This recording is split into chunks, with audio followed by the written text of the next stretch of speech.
Hello, welcome to Her and Me Argue. Her would be Thuy and me would be Edith. So it's Thuy and Edith Argue. Such a weird intro. A little bit of tea. She's always calling me weird, but we really know who the weird one is. Hi, Thuy. Hi, welcome to Tea Time. Welcome to tea time. I think I said that, but okay. We're in a new space. We are in a new space. It feels different. I'm too close to you. Ew. I could touch you and I don't want to. We should really do this podcast in two separate rooms. I feel like that would be better. We should actually do it with other people. We should do it in two separate rooms so I don't have to actually physically... On different days. Be... next to each other. Right. Talk to each other. Right. I'll say like my parts and then you I'll say your mine, parts. and leave a little space for you to say what you need to say. Yep. Okay. Yep. That sounds good to me. Yeah, and then we don't have to... see each other ever. It's voiceover. Right. It's like those cartoon movies. That'd Cartoon be awesome. movies. Yeah, it would be. Anyway, what's new with you? Anything? Nothing? Nothing? And Your you call accent. me weird? I've been doing, like I said, one new thing a week every week. And lately it's been a lot of just like trying different foods. Of course, because you're greedy and you eat a lot of food. Do you like food? It's foods so that on days that it's, or on weeks that it's like a bigger excursion or something, then I have the money saved up for it. But otherwise, as long as it's new to me, it counts. I understand that. Yeah. What are you talking about? A bigger excursion? Like say, if it's going to be like jumping out of a plane, obviously that's got to be planned and that's got to be, you got to save up for that. You can't just be like, let's go jump out of a plane, But like trying a different cuisine, an ethnic food. I see what you're saying. Easy, I see. affordable. Yeah. Not as much planning. So you do that more than once a week then, right? Because you eat a lot. It's not necessarily new foods, but yeah, I do eat a lot. Okay. You eat a lot too. I do. You drink a lot. So, why'd you have to bring that up? Try to make me look bad? No. Lots of people drink a lot. Lots of people, including Thuy. She drinks a lot more than me. Not that anyone's interested, but if Like we're going to a get fish. down to brass tacks Like and all a that. fish. Yeah, she drinks like a fish, swims. Wow. You've never been, like, you never flatter me. I'm not flattering you. Yeah, you're giving me a compliment. You usually don't say Saying that. you can drink like a fish? Yeah. That's a compliment. Yeah. I can hold my own. I have high That's tolerance. not what I'm saying. I take it as a compliment. I think it's a problem. Anyway. You've got problems. What was the food that you ate? This has been 20 minutes already. What did you I eat? had a draniki. A draniki. Draniki. That sounds Russian. It's almost, not quite. Okay. It's in that region, All right. but it's actually a potato cake from Belarus. Okay. Draniki. Draniki. Is it good? It was pretty good. So it's like a potato cake with onion and spices and stuff in, like just fried on the griddle, kind of flipped over. Yeah, I was looking up why it's different than, say, what's that other potato cake called? A Latch- potato cake. No, latchkis or Yeah. whatever. What are they called? The Jewish one. Yes. Latchki. Yeah, something like latchkis. that, yeah. So I was looking up, well, what makes it different? Because there's going to be some similarities. A lot of cultures have a fusion of stuff, right? But it's how they make it, the Okay. spices inside. Were you going to try to guess? I was going to guess. Okay, tell me. I was going to say Belarus, make it in Belarus, and latchki are made by the Jewish, whatever they may be, yeah?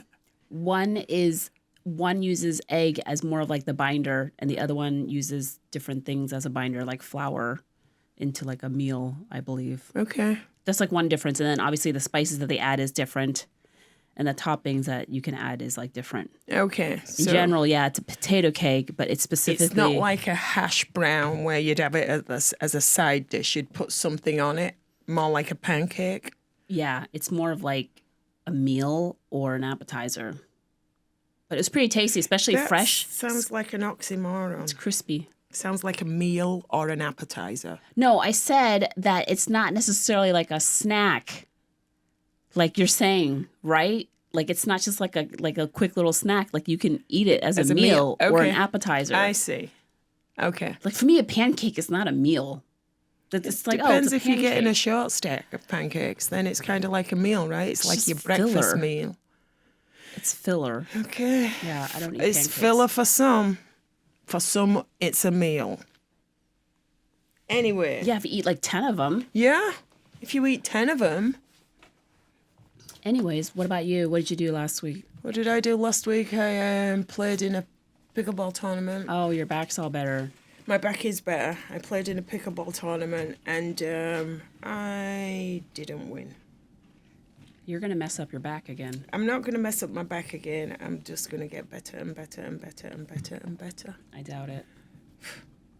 Well, you are a doubter. I don't have a Spartan race shirt this week because I just came from an assignment, so Yeah. I'm not wearing... You've run out. It's about time you washed them. No, I have not run out. I should actually lay them all out and then like take a picture of them. Yeah. For who? I Because could, like- I don't want to see it. Don't send it to me. I could wallpaper Don't my send house. that picture to me. I will. Anyway, my shirt saves lives, which is better than a Spartan shirt. Just did you saying that get you that? did a. What do you mean? How did I get it? Where did you get it from? I stole it off of somebody. Nice. Yeah, You mugged them. I mugged somebody, and if anyone gets into an accident, I will stop the bleeding with this shirt to save a life. If you didn't punch them in the face to begin with. I won't be punching them. I only use weapons now, so it's probably going to be a stick or a bat or something. I only use weapons now. Save my knuckles. As you can see, I busted one the other day. So now I don't use them. Stop getting into trouble, Edith. Anyway, Tweedle, what are we going to talk about today? Well, with recent events that's happened, the horrible earthquake that happened in Myanmar, Okay. it kind of, it's all over the news. And even now, it's a few days later, and they're still trying to make sense of it all and look through rubble for survivors and things like that. But obviously, as time goes Still on, looking for survivors. yeah. It's way over 2,000, right, at the moment. Oh, as far as how many are found? Or you're talking about Passed. survivors? No, deaths. Right. Deaths. Right. And tons injured from buildings collapsing and structures collapsing all around them. Yeah. It's horrible. It's terrible. Have you ever been in an earthquake? That is something I have never experienced. Have you? Good. I haven't, but I mean, they say that earthquakes happen all the time, Yeah. literally all over the world, All over every the day. world, and you never know. They're You just don't know. little Some are rumblings. so small, yeah, Right. that you just don't know. My brother has been in an earthquake. Yeah. Yeah, he lived out in, well, he still is out there, but back when he first moved out, he was in seminary at the time. He's far from it now, as you know, Long. But he did go to seminary for a few years, and I remember being in just, I don't know, kind of like shock, because you wake up and then you see the news. It wasn't like how it is now. In the 90s, it wasn't like there was social media everywhere and you weren't like bombarded with news that much, right? There were a few news channels, but it wasn't that much. And then when I heard that there was an earthquake that happened out in California, I was wondering if it affected my brother because he lived in the LA region. So he was in seminary school in that area.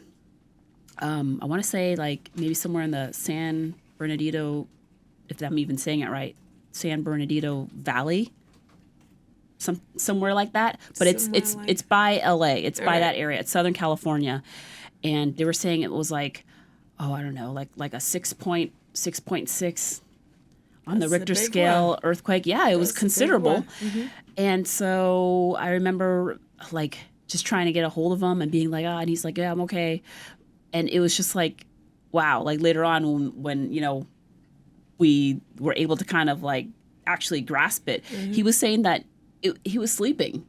So it was like a dream, and he just heard and felt like, what? Like, what's going on? And he heard like the walls like shaking and stuff. And it's so surreal from what I, Right. remember him telling it.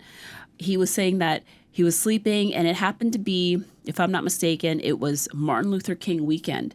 So a lot of the seminarians were not even in the seminary. They went home to their families, the ones that had families that lived Close by. close by. Yeah. Obviously, he didn't go back home. He lives all the way on the other side of the country. We're over here. So he stayed for the weekend, and it was very empty. So he remembered, like, just waking up and feeling like, wait, was that a dream? You know, like when you're in that state of mind, you're just so tired or you're just so sleepy. Like, did that actually happen? Or is that like part of my dream? And I think he said that he incorporated into his dream. But yeah, he felt like the wall shaking, and then it was just, it happened kind of quick, and you're in the middle of it. And it wasn't until afterwards where he realized, like, holy crap, that was an earthquake. Like, I was just in the middle of an earthquake. I'm like, what did you do? He's like, well, there's nothing to do. There's nothing you can do, is there? You can't run. Get under a table or something? Is that what they say? That's what they say. That's what they Something like a heavy structure so that if the walls do come down, it doesn't collapse on you. That's what they say, but they also say that if you standing under a heavy structure, a doorway, a door Right. jamb, they said to stand under. But, I mean, that's not always going to be the strongest part, especially with buildings today. I Right. mean, they go up in a breath and they can come down in a sneeze, you know? So don't stand under that door jamb. You'll get knocked out by the door, which is swinging wildly. Right. Or the door jam's just going to fall on your head along with the building. Yeah, you can't. I mean, how can you say, like, there's no really, like, safest place to go There isn't. unless you have I some would kind of crap like a. my pants if I was in an earthquake. I was going to I ask think you. I would. I would. I mean, I want to experience a tornado and a hurricane and stuff like that. You know. You want to? Of course you do. It's just like something. It's exciting. What? Kind Do you of. want to be in the middle of a typhoon, or when the boat is experiencing like a freaking tidal wave and you're like Rocking back and forth. Yeah. Yeah. As long as I know I'm going to be okay. Well, that's no guarantee. No, there ain't. There ain't. That's part of the excitement. You wish you were on the Titanic too? No, because I think I'd have been downstairs, right, at the very bottom, behind a cage door. At that time, like carrying someone's bag. Don't forget your luggage. Oh my Right, goodness. but anyway, No, not me. I don't want to experience any of that. like hurricane season. When hurricane season comes, are you not a little bit excited as to what's going to happen, like the winds and no? No, and then there's the flooding, and then the flash floods afterwards, and Yeah, what's it called? I know. When the water comes back in, what's it called? The tide. No, but there's a word for it. You know, when the water it gets drawn out and then it comes back in again. Oh, surge, Surge. storm surge, The surge, storm surge. Yeah, like what we got last I year. don't want to. No, I don't want to experience that. I know. The only thing, in know, a sense, I but- look forward to is maybe like some time off because you're forced to, work is supposed to close. Everything is supposed to shut down. So that's what you look forward to, not going to work. Lazy. Also, kind of, is what I look forward to is, I know this sounds like a little bit like selfish too, but sometimes when the electricity goes out, that's actually kind of cool. It takes you back to like Yeah, rustic the good old and days. When camping. you're just talking and... Right, but you're not working, so that's why you're forced to kind of like, now you can catch up on your book, or now you can play games with your family who's stuck with you because there's nowhere to go because schools are closed. Work is closed. Yeah. That's the only thing, in a sense, like a hurricane that's kind of good. If you're not evacuating and you're actually staying home, it's kind of like a staycation. But I don't look forward to it, no. Mm-hmm. But what you said earlier with like an earthquake, you said that you would crap your pants. Yeah. People sometimes are so, even if they're not scared, even if they're not petrified, the feeling, the sensation of that earth shaking, depending on the magnitude, it actually might prevent you from being able to walk, even if you're not scared, because Right. of The unsteadiness. Like, right Yeah. and the vibrations that your joints and your legs will tremble. You Right. can't move. Yeah. Yeah. Psychologically, I would be freaked out. Yeah. Everything beneath you that you hold sturdy and true and sound is now moving as if it's like ripples. Right. That's crazy. Because of this, I don't know about you, but I've been researching earthquakes because of the events in Myanmar, and it came across my feed the earthquake that happened in Nepal in Everest about like 10 years ago, around this time in April. I can't imagine being stuck on a mountain when an earthquake is happening. I mean, you think about like buildings and structures falling on top of you. Literally, they're surrounded by cliffs and rocks and ice, and it's coming down on them like an avalanche. And a lot of people died during that earthquake 10 years ago. From the rubble falling? From From the rubble? From the glacier shifting and moving. And I guess like somebody said that they found there was base camp at Everest, right? And one of the expedition guys said that he saw his brother-in-law. I guess he was, when everybody came to and was able to kind of get the bearings a little. Yeah, that he was hurled. His brother-in-law was hurled 50 meters from where he originally was. He didn't make it. He died. I don't know if he was hurled because the glacier or the ground beneath them just started shifting and moving, but he was 50 meters from where he was, like his tent. I mean, can you imagine? You're not even in like a structure like a building in a sense to maybe feel some kind of security. You're in tents.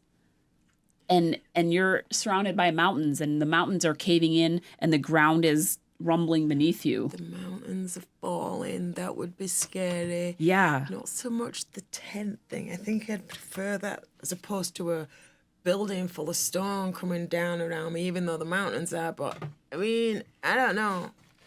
It's a lose-lose situation. It is. Like, inside or outside. It's going to be terrifying. Go on, sorry. Oh, just that they say that if possible, if you don't live in a heavily populated area, for some reason, if you're able to get out of the building and clear the area that has buildings, then an open space, an open clearing would be better. But I mean, once you're in the midst of it, you're not even thinking like that, right? You're not even thinking like, I mean, you want to run. Yep. But there's going to be houses and stuff. Like jelly. Yeah. And there's no way to predict it. That's the horrible thing. I mean, there's different regions that scientists can say, yes, these areas are more likely than others, but there's no way to know when it's going to happen. No, I know. A lot of people say that it happens in hot, dry weather, but earthquakes do not tell the time. They cannot tell the time or date, or they have no idea.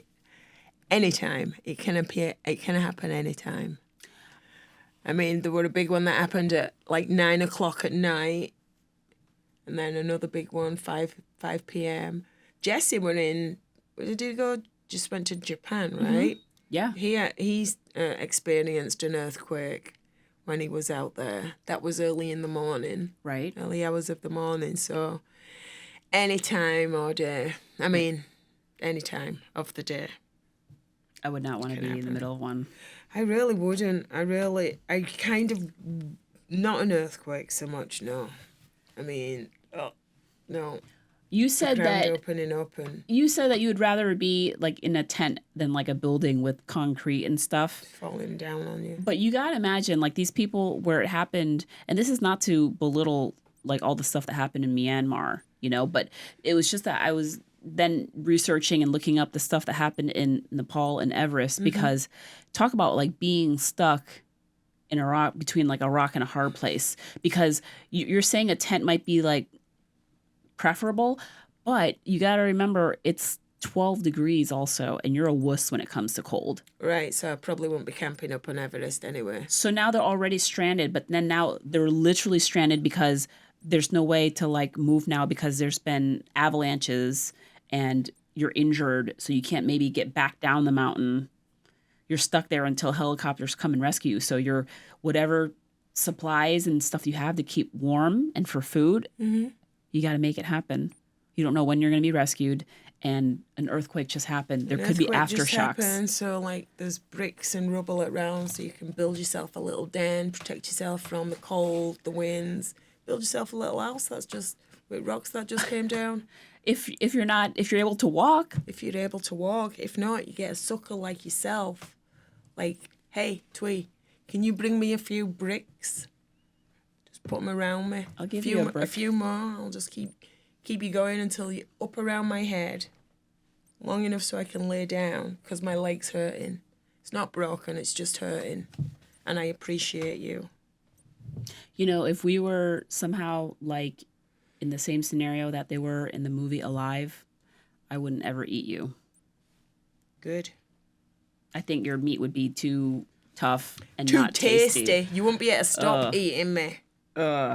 You would eat me, It Thuy. would taste overcooked. You would eat me. You would eat me raw. You wouldn't cook Ew. me at all. You That's gross. I know. I Your know it meat's is. not tender. I know it's not tender. It's Look at all the so stuff you tender. do. Oh my gosh. I know that mine would taste good because it's soaked in cognac. So you'd be like munching. It's so succulent. But you know so I'm cooking tender. the crap out of you, right? But I'm gonna survive. So Cook you're. you until you're black and charred. I know. Well done. Right. Yep. And then I might eat you with a stick. Chopsticks. Yeah. Yep, chopsticks. So they were saying that there's actually emergency kits that you can get to survive an earthquake. There are. But I really don't know if it's helpful for that, because an earthquake is an earthquake. There's no surviving it unless you have your own, like, maybe private helicopter. So when it's happening, you can just be in the air, just hover until it's over. Right. So yeah, they but say still, again, we don't know that it's happening. We don't know when it's going to happen. Right. How long does it take you to start your helicopter? right. And if you live somewhere like in the city, then buildings might still collapse around your helicopter. You got to get out of there quick. But they say, okay, emergency supplies for an earthquake, a fire extinguisher, because earthquakes can cause fires. All right, okay. Whether it's like electric fires or whatever.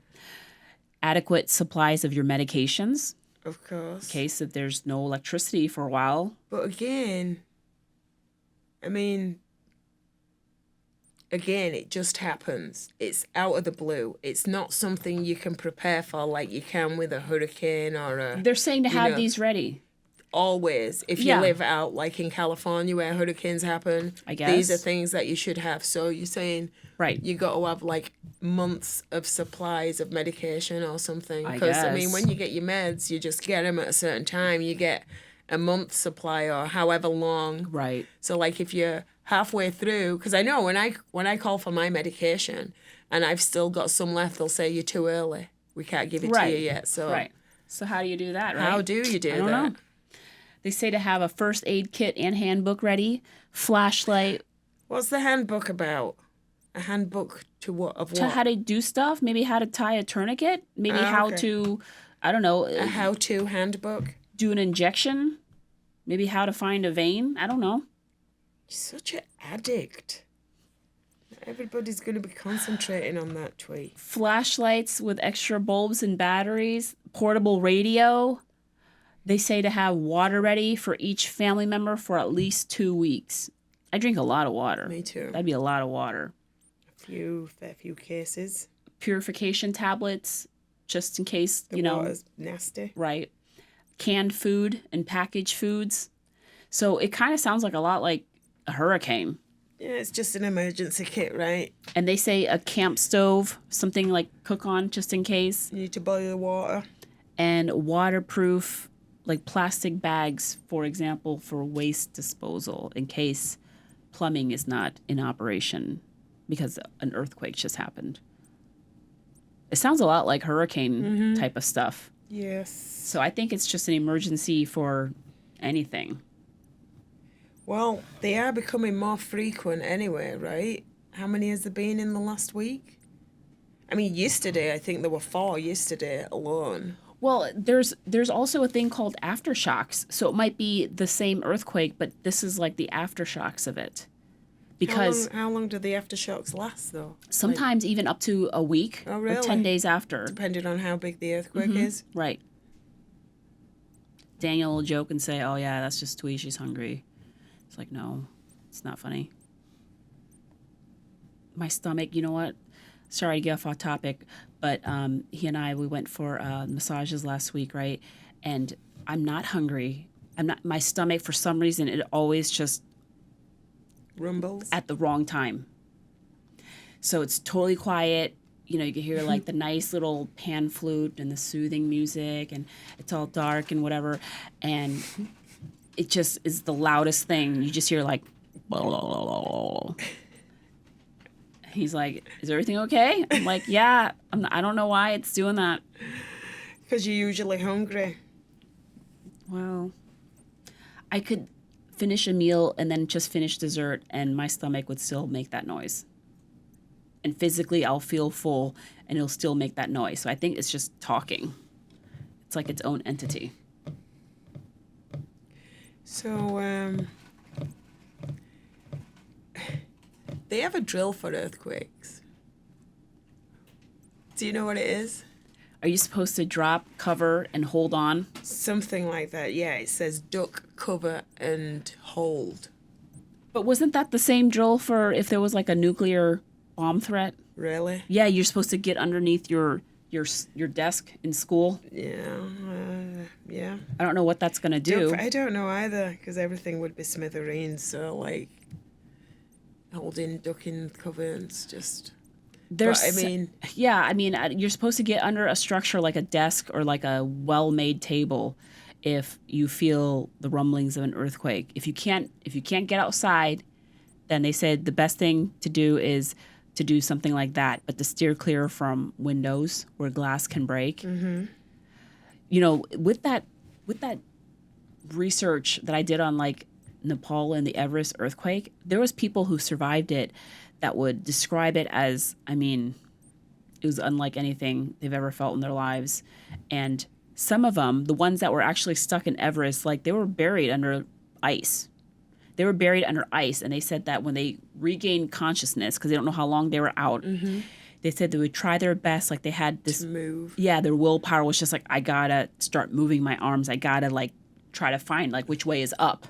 You don't even know which way up I know, is. right? You start digging, you're digging down. Yeah. You're going downwards. So this one guy, he was saying horrifying. that he was using his elbow and he was just kind of like flapping it. He didn't know like which direction, but then he said he finally broke through like this layer of ice, and then all of a sudden he felt fresh air come in, so he knew that he was It's going up Yeah. the right direction anyway. So he just like struggled and he went for it, and then he made it out. But then like once you're out again, you're still stuck in the middle Of of nowhere. snow Right. at the elevation of, you know, Oh, gosh. it was well, talk about being in like the wrong place at the wrong time, right?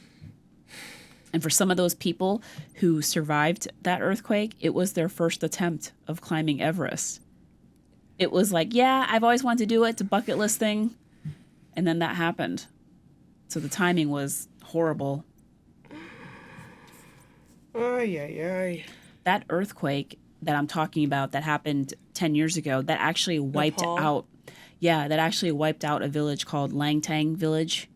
It was, I mean, it wasn't a huge village, maybe like 300 people, but it was still like a pit stop for tourists and travelers when they were hiking through that valley, when they were on their trek to Everest. Mm-hmm.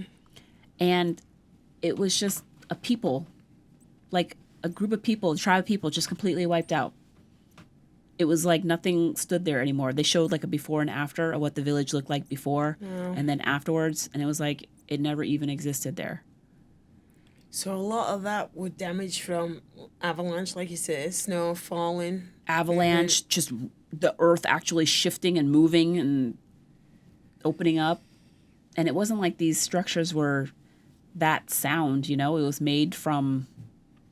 Well, nowadays, there's building codes, so Right. buildings have to be to a certain code to withstand certain things. So, like, I'm assuming in California, like, their building codes are for earthquakes and stuff. Right. I wouldn't say that would be a code so much here in Florida as opposed to hurricane-proof, hurricane Right. windows and stuff like that. They do say, because you said that, there's a few countries that do have buildings that are sort of, I don't know if the word is like earthquake proof, but it is built to sort of withstand certain magnitudes of earthquakes. Yeah. Do you know those countries? No. Are you going to tell me? Well, earlier you named, like you said, that Jesse was in Japan. So Japan is one of those countries. Is. I don't know what they do to their buildings to make it more like structurally sound. Or I don't know if they make it so that it's almost as if it's kind of bendy a little Like bit. bamboo. Right? Nice. They make a lot of things out of bamboo. But Tokyo and Indonesia Okay. and I believe Taipei. So that region, which earthquakes, I guess, it frequently happens. So I wonder if my sister's house has been made with earthquake built to Oh, code. yeah. Wonder She's if in Stephen Thailand. thinks- she hasn't moved yet. They're just building a house. So, but let's see. Well, are you going to Let us visit? see. And you're going to invite me? I am going to visit. We are going to go visit. Never been to Thailand before. No? But I'd like to go. My family has been. Yeah, well, when I go, you might be able to come. No, Yeah, I would that not would be be able nice. to interpret for you. I don't speak Thai, so don't even go there. I can interpret for myself. No The one, eyes say it all. no one can understand you, Edith. Yes, many people can. Many people do. Many people can. I speak the Queen, who is now King's English. The King's English? Yes. Is that the phrase?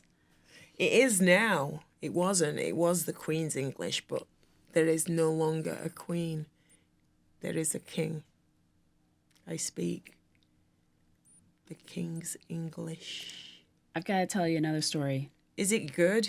Yeah, it's good. Okay.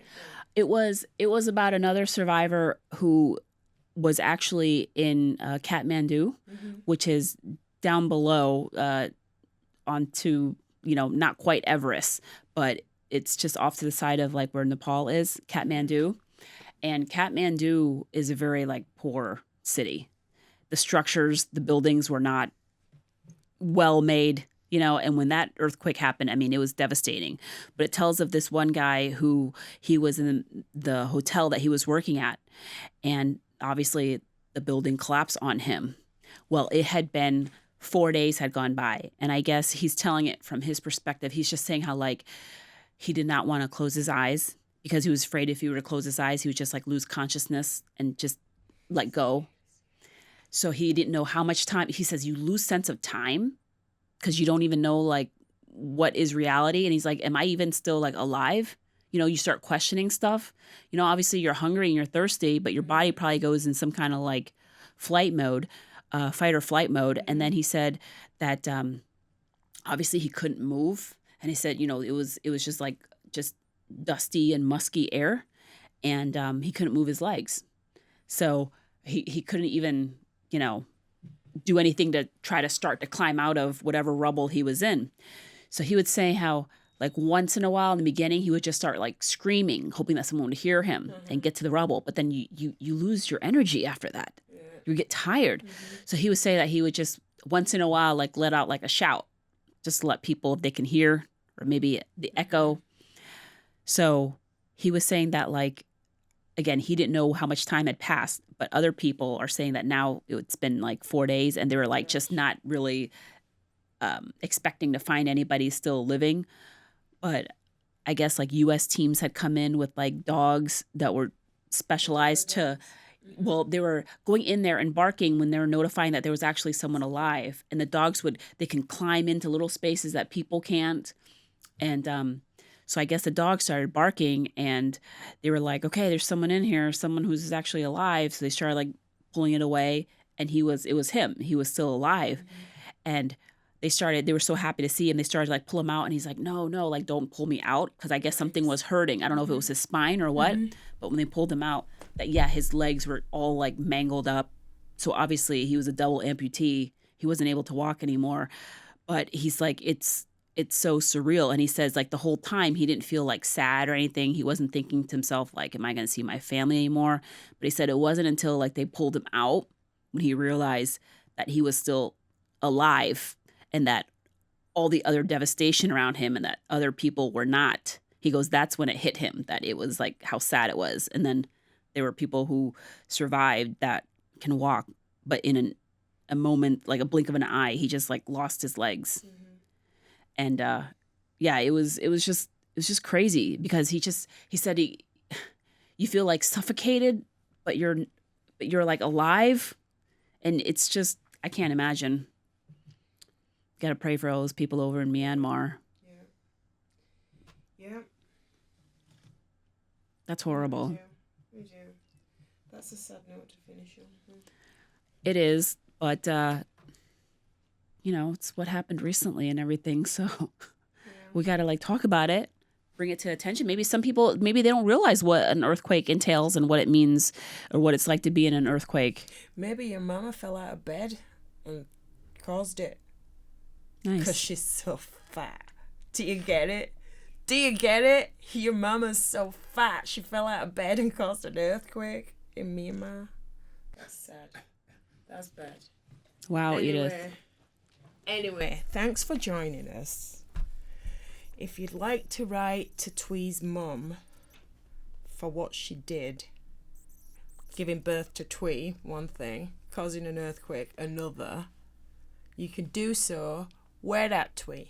Well, I was going to say if they have their own earthquake experiences too, okay, then they can write to Edith. Too. It would be interesting to see how many people have actually survived an earthquake. Right. A magnitude of what? Tell us the magnitude of the earthquake. How long you were trapped for. Give us your sad stories. They said that there are obviously bad things that come out from it. Like people feel, like they can't sleep. They have nightmares. But one of traumatized. Sure. Yeah. But they said one of the good things, because I was reading all this, one of the good things that possibly do come out of it is the people that do survive, then they also feel like more resilient. They feel more like, wow. Confident with life. Yeah, like I survived this. Kind of like they realize Mother like nature threw this at me. Life is so short. Let me do all the things that I need to do while I can, because you never know. You never know. But you could find Thuy and Edith Argue on YouTube, Facebook, Instagram, Twitter, Spotify, and any of those other major listening platforms where you listen to any of your other podcasts. She's right. For once. I'm always right. I already said for once, so. We hope you had some good insight. Thanks for tuning in. See you next time. Bye.